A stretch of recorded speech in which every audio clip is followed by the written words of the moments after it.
US में H1B visa को लेकर एक बार फिर से तूफान मच गया है और इस बार वजह है एक वायरल फोटो जिसमें यूएस के वाइस प्रेसिडेंट जेडी वांस एक इंडियन इन्वेस्टर के साथ डिनर पर बैठे दिखे हैं।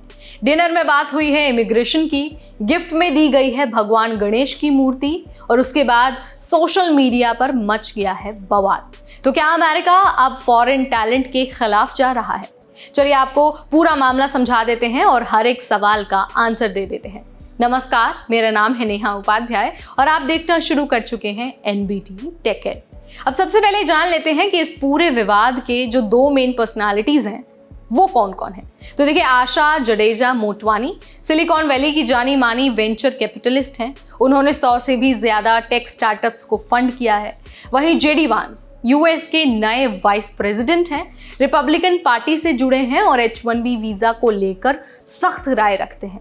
अब हाल ही में आशा जडेजा ने एक प्राइवेट डिनर किया वांस फैमिली के साथ और वहीं से शुरू हुआ है ये सारा बवाल।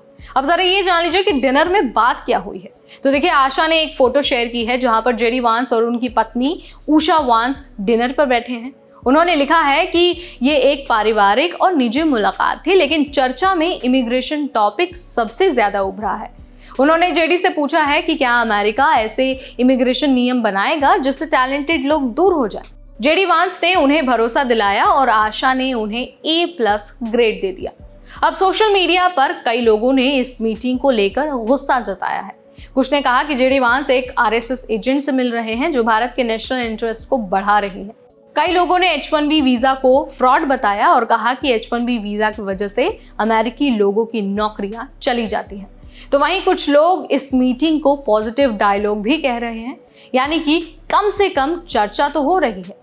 ये मीटिंग ऐसे वक्त में हुई है जब USCIS यानी कि जो US citizenship and immigration services है, उसने ये अनाउंस किया है कि 2026 के लिए 1.2 लाख से ज्यादा H1B वीजा क्लियर किए गए हैं। साथ ही वॉलमार्ट ने 1500 टेक जॉब्स में कटौती कर दी है।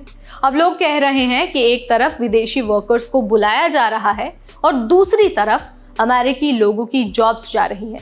इस विरोधाभास ने डिबेट को और ज्यादा गर्म कर दिया है। H1B वीजा अमेरिका में स्किल्ड वर्कर्स के लिए है, जैसे कि इंजीनियर्स को दिया जाता है, डॉक्टर्स को दिया जाता है और IT प्रोफेशनल्स को दिया जाता है। भारत से हर साल लाखों लोग H1B पर आते हैं, पर अमेरिका में कुछ लोग ये मानते हैं कि कंपनियां चीप लेबर को हायर करती हैं और उसकी वजह से अमेरिकी वर्कर्स को नुकसान पहुंच रहा है।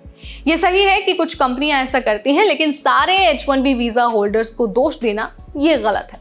तो सवाल ये है कि सिस्टम को कैसे फेयर और ट्रांसपेरेंट बनाया जाए। अगर आप अमेरिका में पढ़ाई या फिर नौकरी करने के लिए जा रहे हैं तो आपको अभी घबराने की जरूरत नहीं है। कोई भी पॉलिसी अचानक लागू नहीं होती है।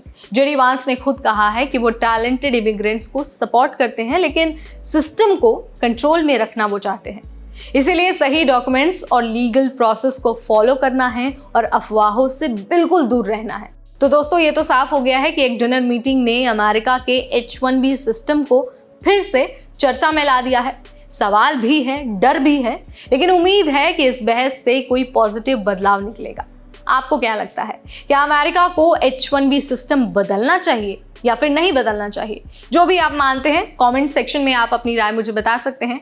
Immigration, visa, deportation, study abroad और वर्क अब्रॉड से रिलेटेड हर छोटा बड़ा अपडेट, हर छोटी बड़ी पॉलिसी चेंज हम आपको बताते रहेंगे। हम आपके लिए वीडियोस लाते रहेंगे सिर्फ और सिर्फ एनबीटी टेक पर। इस वीडियो में फिलहाल इतना ही। तब तक मुझे यानी नेहा को दीजिए इजाजत। Keep watching NBT take.